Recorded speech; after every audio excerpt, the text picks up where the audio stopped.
Stevens Point Historic Preservation Design Review Commission meeting, recorded July 28, 2021.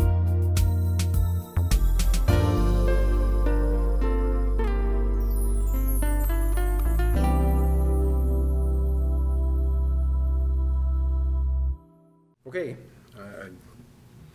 call the meeting of the Design Review Commission to order on July 28th. It's 2 o'clock. Mr. Kuhn, you want to take the roll, please? Siebert, Here. McComb is absent. Jennings, Here. DeBush, Here. Scripps is absent. Malepsky is excused, and Monk. Here. All right, and just since before we get further, Commissioner Monk, you'll be, since we do have some commissioners absent, you will have the ability to vote. Okay, So. cool. Okay. Excuse me. The report of June 16th, 2021 meeting of the Design Review Commission. Any comments or questions on the minutes?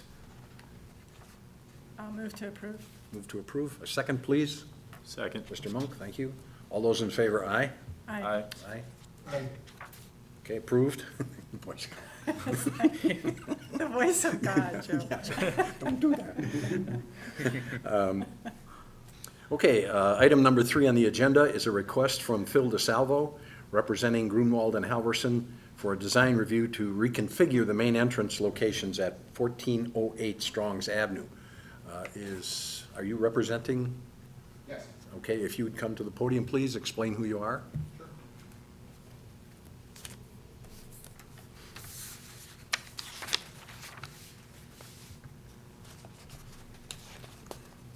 I'm Phil DeSalvo with Grunwald and Halverson, and I'm representing the building owners of the Waiting Place building. And we're proposing to replace the existing entry systems at the Strongs Avenue and Clark Street entrances to the building. At some point, probably mid-60s, early 70s, we're not sure, they replaced the original entrances with those very attractive-looking aluminum narrow style doors, which are completely out of character with the building, but it is the building owner's wish to replace those and with something that is built out of modern materials, but styled so that they're more in tune with the character of the original building. So in other words, to try to take it back to pre-1960 or whatever the date was? Right. The building was built in 1923, I believe, somewhere around there. You can see up on the screen, there's the original Clark Street entrance on the left inside the red box. Obviously, back then, it was all done wood frame and covered with sheet copper. And some of the entrances on Strongs Avenue still have the original finishes on them. But it's our intent to bring those back to that look anyway, but with modern materials that are more energy efficient. Okay. Any of the committee have any questions? I just want to commend this effort. As you mentioned, that entryway is not in keeping with the building at all, so I was delighted to see this come forward, so thank you. Well, thank you. Yeah, the building owner that I'm dealing with directly is obviously very fond of the building. It was a significant investment for him, and he'd like to see the building look as attractive as possible because they're trying to get commercial tenants into the building currently because it's On been the first floor? Yeah, it's recently been vacated by the tenant that was in there, and they obviously need to get new renters in. So in order to do that, make the building look as attractive as possible. I'll echo what my colleague says. I grew up in this town. I remember being in the Whiting as a little tiny child, so I was just tickled to see this and very impressed. The Tucker Camera Shop? The Tucker Camera Shop? Oh, God. So it's both the Clark Street and the Strongs Avenue entrances are going to be, just so I'm clear in my head? Correct. Okay. What about will be the west side? Well, the west side was obviously an addition that was put on sometime in the 80s or early 90s. As of now, there are no plans to do anything with that. There may be at some point in the future, but as of right now, there aren't. Thank you. Any other questions? Joe, you have a question? Yeah, I just wanted to clarify, the awning and canopy they're going to remain in place? On the Clark Street entrance, there's an existing rigid canopy. It's all clad in copper. It's suspended with chains from the building. There's no plans to take that down, in fact, it may be, at some point in the future, the building owner may want to have it repolished, cleaned up, and he is interested in getting some sort of lighting into the underside of that canopy to light up that entrance at night. There's a couple of, you can see in the sketches, there's a couple of wall lanterns either side of the doorway, but they don't really throw out a lot of light. They're not very useful. They're more decorative, but so therefore he'd like to get that lit up a little better. Adam, you have anything? And, Oh, I'm sorry, Joe? and awnings, the fabric awnings and canopy? The fabric awnings for the shops on Strong's Avenue will remain. Okay. Anyone else? Okay, entertain a motion to accept the proposal with the conditions of the staff. So move. Mary, second, please. I'll second. Okay, okay. Mr. Monk, seconded. All those in favor, aye. Aye. Opposed? Aye. Okay, motion carried. Thank you, sir. Thank you. Thank you. Okay, item, excuse me. Item number 4, request from Mike Beacom for a deadline extension of an issued design review certificate and facade grant to perform exterior improvements at 1221 Second Street. I think we did this back. August 5th. August 5th, So, yeah. yeah, so we're approaching the 1-year anniversary for the design review issuance, and some of the work details have been completed. The storefront windows and doors, that has since been replaced. The biggest item that's still outstanding is the jump platform that was approved on the building's west facade. In conversations with the applicant, he is, expressing some disdain as far as the supply chain as far as how the supply chain is for getting this awning from point A to the end goal of affixed to the building. So there isn't an exact deadline as to our timeline rather as to when the platform will be affixed to the building. He's hoping still in the fall yet, but given some of those challenges that he outlined, staff would recommend approving the deadline extension with the deadline date of August 5th of 2022. Oh, okay. Just a quick question, and we may have done this back in August, and I don't remember. There is a jump platform in the back, off the, I don't know, southeast corner, somewhere back there, right? Not currently, but that was part of the request to include the platform in the back. Okay, so could that somehow compensate for the one in the front? So for building codes, they're required to have 2 forms of ingress egress. Oh, okay. So that was the issue for the second floor units is the far back unit, I believe, had 2 forms of ingress egress, but the one in the front only had 1. So that was the requirement for the, Okay. or the reason for the one in the front. Okay. Any other questions? And I could offer input if needed. I did join the call. Oh, Perfect. okay. Perfect. Tori? Yes, the building owner did reach out to me, and I support this request. Everyone knows that because of COVID, everyone has struggled with getting just about anything from workers to materials.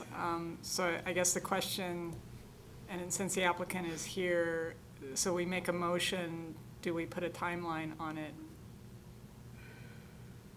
And So- what would be the recommendation if we need to make that motion with a timeline? The recommendation is for the deadline to be August 5th of 2022. Now, that's something that if you feel you would want to place a deadline of So we the give end them of this one year. more year. Correct. Okay, yeah, I'm fine with that personally. Okay. Anything else? Joe? No? No? Okay. All right, so essentially a motion to extend for roughly 1 year, in order for him to get the materials, is that? And the basically- work completed. And the work completed, yeah. approved. Yep. Okay, entertain a motion to that effect. I'll move to approve. Okay, a second, please. Second. Mary, thank you. All those in favor, aye? Aye. Opposed? This voice coming out of it. Okay. Thank you, sir. Number 5, discussion only, the developing historic tours. Yeah. You wanna, Yeah, so this was a topic that we discussed earlier this year, the end goal of establishing in-person tours, video recordings of tours, and then potentially some interactive tours using our GIS technology here in the city. And what I'm looking at doing is to start to lay the groundwork for 2022 tours. It would likely be too late in the year to begin in-person tours for 2021 for this year, but what I'm asking for is some input and directive from you all as far as what areas you would like to have discussed as part of a tour. So we'll go around the horn here and ask each of you some areas, some buildings that exist, used to exist, that you would like included as part of the tour discussion. The second component of the request would be is asking one of you to volunteer to work one-on-one with me and working more on the details as far as the tour route. What specific details, what would be mentioned for each building, for each area, since naturally we have a limited amount of time. We don't want to spend, say, 10 minutes on one building. So honing in on more of those details and then interacting with some other potential organizations to work out the details for, who would take the lead as the tour guide, who would for promoting the tours, details like that. So I don't know if we wanted to start with Chair Seifert Sure. for some comments. Okay. We have led 2 tours. Unfortunately, 2 of the murals have disappeared. But a mural tour, and I don't know how wide-ranging you want to go. I noticed there's 3 new ones now. Warzella, and there's one on the Vietnamese restaurant on the end of Minnesota, and then, believe it or not, there's a new mural under the bridge that goes across the river on the second bridge, the one to the south. Okay. Oh, It's sure, a sure. mermaid mural. It's really quite good. Okay. So I don't know how wide-ranging you want to get, or do you want to just stay downtown? I know Mr. Konofsky said that the one on the post office was not usable anymore. I don't know about the one on McDonald. I assume it still exists, but apparently reluctant to put it Yeah, back up. as far as the condition, I'm not aware of. There's one on the old hot fish shop too. Well, yeah, that would be the downtown one. Yeah, oh, okay. The people one. Yeah. So, a mural tour, which the one time we did do it, drew about 40 people, which was okay. That was wow. pretty nice. That required 2 guides. Sure. We also have done one on the murder tour. Eric did those, and the first time we did it, it was somewhere around 150 people. So that got a little cumbersome. The next 2 times we did it, drew somewhere between 40 and 50, maybe a few more than that. So the murder tour downtown was very successful. I don't know that Eric would be willing to do it again, but, there's that.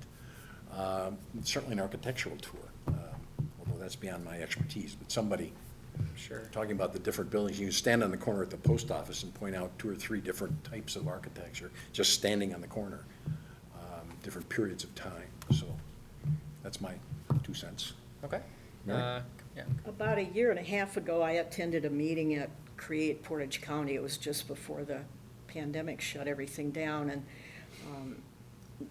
their neighborhood project was talking about piloting some tours in neighborhoods, and we were going to start with, well, it used to be what they call Tribeca, the triangle below Clark, and we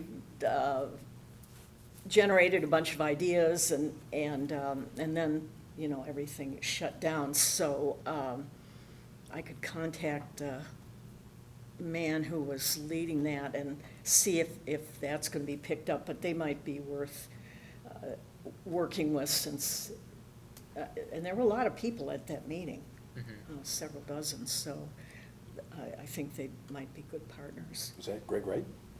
It wasn't Greg, it was some other person. I Chris? don't remember his name, I've got it somewhere.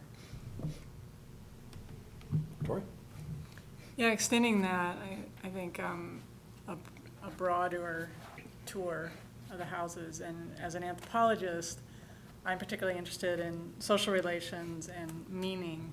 And so one of the ways in which I would like architectural tours to be developed is not just talking endlessly about, this particular feature, but what does this mean, and how does it reflect a particular period in time?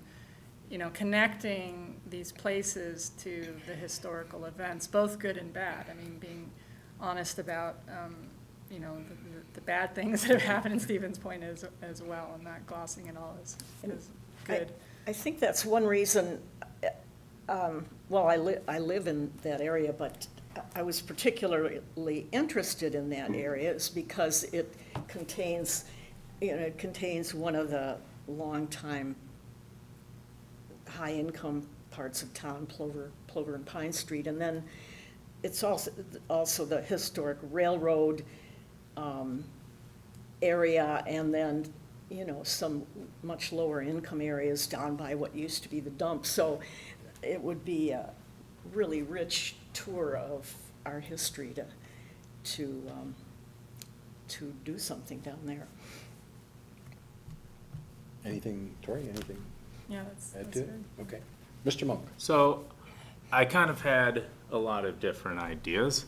For the, I don't know who does the historic Stevens Point, like Instagram page, but I'd have to look into that, but that might be a potential partner.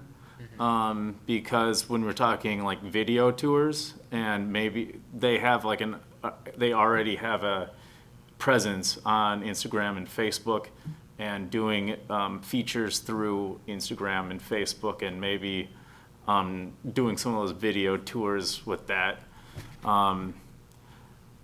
That and kind of reaching a different audience there, possibly. The in-person tours, when it comes to like architecture, I like that. Having one kind of small, very local one through the Matthias Mitchell Public Square District, where it's just strictly downtown, where it's like a short walking distance. Could be possibly done during, what do you call it? The farmers market. That could be like a good family thing. Sure. And then like a larger architectural tour that goes down more in like the Clark Street Historical District and all that sort of stuff. And then, as you said, like the true crime tour, because whether it has facts behind it or not, but there is this perception amongst people who are in their 20s and 30s who do not have kids that Point doesn't offer that demographic a lot in terms of programming. And so having a more regular true crime like Stevens Point at night sort of tour, and maybe also do architectural stuff, start and have like some stopping points at different bars downtown, and get them involved somehow, and have that be like a 21 and over type of event where we talk about the true crime aspects of Point, some of the more salacious history of Point, like because historic Stevens Point, they did a thing on Amelia Berg and that kind of history, and just develop different tours for different audiences, like have like the historical architectural one daytime for like families and that sort of thing, and then have a downtown nighttime tour that has stopovers at different bars for the 21 and over crowd that might be more interested in the other side of Point, because I didn't know this until I attended that tour that Stevens Point definitely has a wild past, and I think that would be kind of a fun that would be a fun way to kind of give something for the 21 and over crowd that may want to A, not have anything family related involved, or B, want to go out and have a babysitter for the kids and just have a night out and learn something. So Sure. those are kind of my ideas Joe? of that. Yeah, just a couple of ideas, and I missed some of this discussion, my computer wasn't cooperating. And I don't know if these are aspects of a tour or fit in with some of the things that have been said already. But I think there are definitely some ethnic neighborhood issues in terms of development of Stevens Point that could either be part of a tour or a tour. I think the other thing is that we often kind of look at, and I think our committee deals with the protection of really important buildings, grand buildings. But I remember a couple of meetings ago when Tori said how old her house was. I was like, what, really? It's not a really big house. And to be that old, and yet it's a very important house because of its age. And I suspect, I don't know, what's the oldest building in Stevens Point, but I suspect, or I wonder if some of those little bungalow, small kind of 1 or 2 bedroom places on the north side, or in Mary's neighborhood sometimes, or Water Street, if some of those aren't really the oldest buildings in the city. And maybe something that covers some of those older worker homes who were the backbone of building the sawmills, or working out the sawmills that I guess kind of occupied a lot of those homes on the north side. Yes, maybe some of those little worker homes need to get some due in addition to the kind of grander homes that we all seem to point to. Okay, Can I add to that? go ahead. I really like that, and I'm thinking of like a back alley tour. I'm someone who loves to walk down back alleys, but thinking about how we're working people living, and that could be combined with what you're thinking. It could be like a back alley bike tour, so it's getting a demographic that, because you'd have to go in a larger area, and we can of course get the trishaws out there for anyone who can't ride a bike, but yeah, something like that is cool. Actually, a while back, we took a bike tour on Mosey Creek along the creek to show where it went, and of course how it separated the Polish north side from everybody else. That turned out to be over an hour tour on a bike that was really fascinating in terms of how the creek has, I don't know, had an effect on Stevens Point. Who? He was he doesn't do it anymore. I can't even remember his name I anymore. think Joe is trying to say something. Joe? Well, No, guess not. I really don't remember. He doesn't do it anymore, but he led all sorts of bike tours around town. Oh, each one that having a guy. theme. Yeah, But the one on Mosey Creek was really rather fascinating. yeah. But along the same lines, you could do along with what I think Joe was talking about, along the river, or you could do a visual on the buildings that have disappeared. That would be more, on one of those. That would be You interesting. couldn't actually, you couldn't see them anymore. But there's all sorts of photographs of what Stevens Point was. In my neighborhood, my house is between 120 and 130 years old. You can tell by, it's very dusty. But there are 3 houses on that block of Elk Street that are clearly, were built by the same builder. They have a lot, just the architectural details and the trim details. And I've never done the research on it, but it just fascinates me that these 3 houses are there. And, you know, I wonder who was the builder or developer who did this so long ago and decided, well, build 3 houses. And I don't know, I think the more everyday quotidian type of information is also interesting, probably harder to find, but it fascinating. I guess one of the other tours you might talk about is the river, just how the river impacted the city. Oh, You know, there's yeah. the plaque there about getting buttons out of the clamshells, and obviously logging and lumbering, because there used to be huge mills along the river, long since disappeared, but, and then the impact on Lullaby and Jerns, Vetters, you know, all sorts of those kinds of tours that could be lumber-oriented. And the box factory across the river, long since disappeared, but I guess the impact of the river, just walking along the river.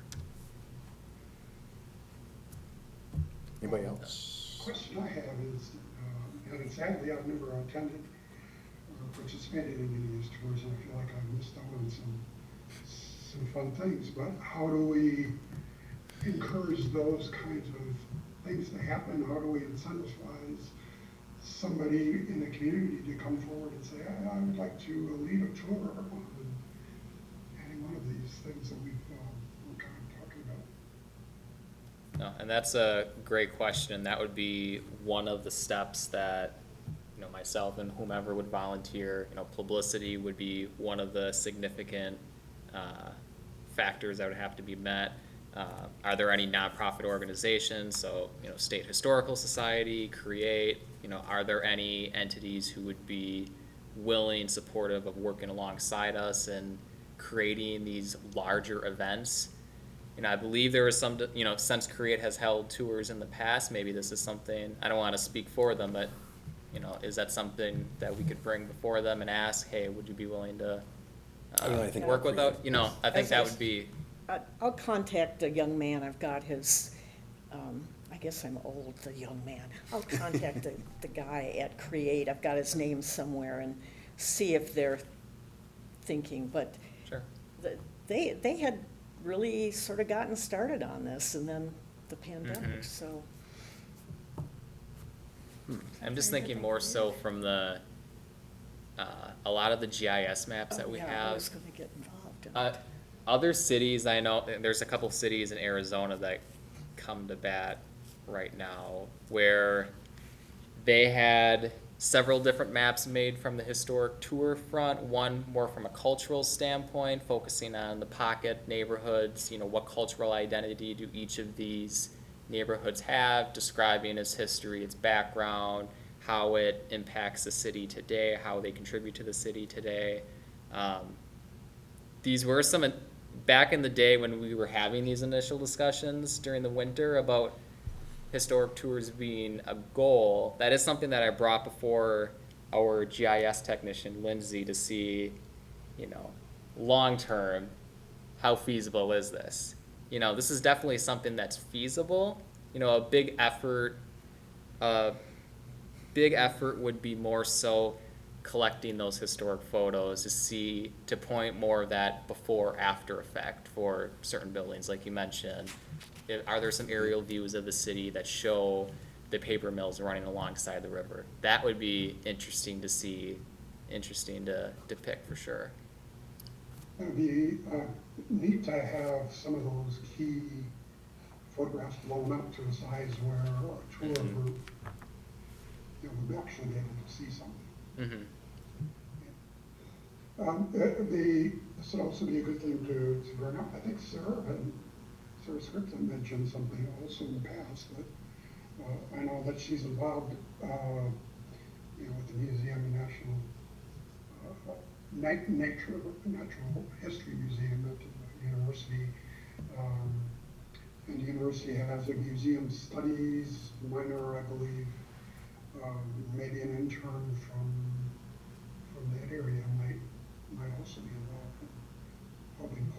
doors and materials.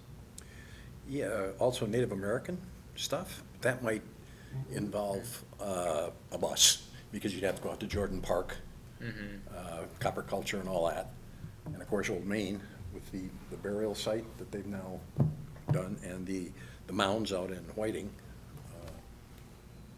So that you'd have to pull a lot of information together that, is just kind of scattered out there right now. And that could always be something that we post on the website versus an in-person tour as well, potentially. Yep. But, Anybody else? right, then the next will Yeah, be it's the big Tori. ask. Tori. The big ask. If one of you would be interested, to volunteer to work one-on-one with me, like I said, to hone in on more of those specific details, so we I can could work. do it. Yeah, I can help you out. Okay. And it doesn't have to be one either. If, Okay. Both Mary, jump in there, because you're the researcher. or anybody. I'd be willing to help. I just committed to something else this morning, so, I don't want to. I think these three would be great. When we But, just, I do have, along with Tim, some historical perspective because Okay. of my. and we just got all of Wendell Nelson's collection. I don't know if you're familiar with Sure. that or not, but there's several hundred three-ring binders on Oh, wow. Wow. mostly architecture, but to go to Tori's point. He got what into was the behind it. social history too. What was behind this particular yeah. building. Thinking too, if we do any tours that focuses solely on the homes, not focusing on the residential, not the commercial, that would be a tremendous resource for sure. Yep. Okay. But awesome. So I guess I'll work with, whomever wants to focus on each category. I'll work one-on-one with you. But no, definitely appreciate the input for sure. But are there any other comments, questions amongst the commission and Commissioner DeBusch online? Seeing none, I guess we are adjourned as of. We got one more agenda. Oh, we do? One more, just staff updates. Oh, so- staff updates. I'm sorry, I had my thumb over it. Sorry. Yeah, so just a few updates I wanted to bring up. First of all is our facade improvement grant for this year. So this year has been pretty busy in terms of grant distribution and overall interest in the program. Within the last month, we've distributed the funds for the former Tricor building, now Fall Line Outfitters. Likewise, the Compass Chiropractic building. They received their grant funds about a month ago or so.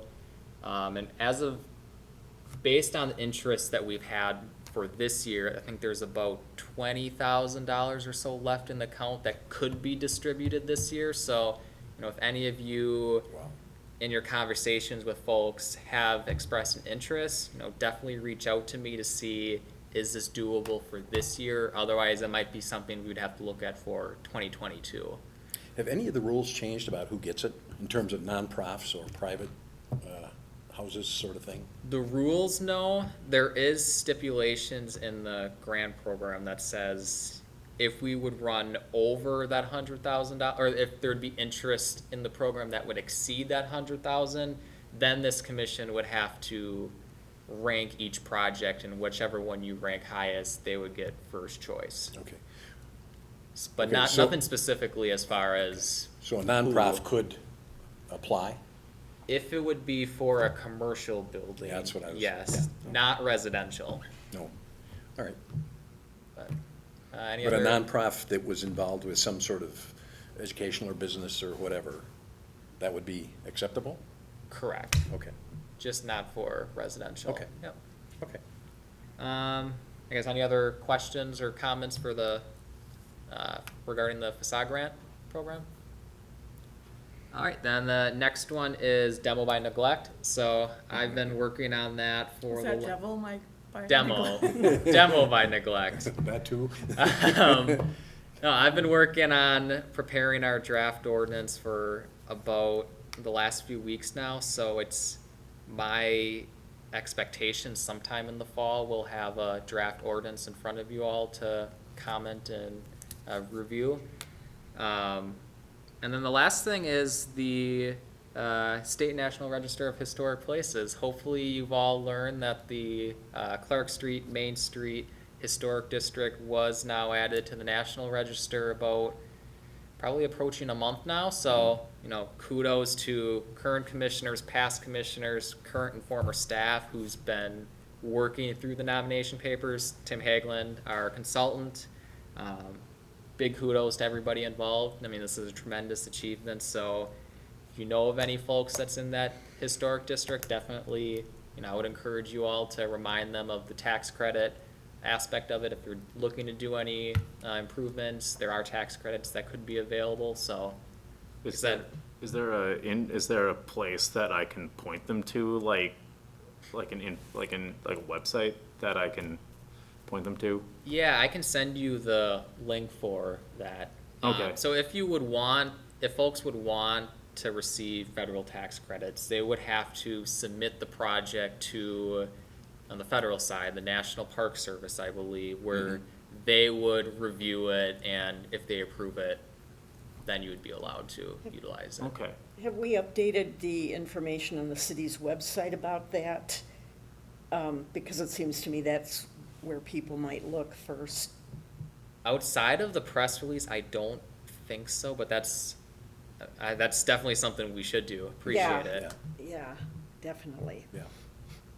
But, any other comments or questions? Okay, that is all the That's updates all. that I have. So. Okay, then at 2:35, I guess we are adjourned.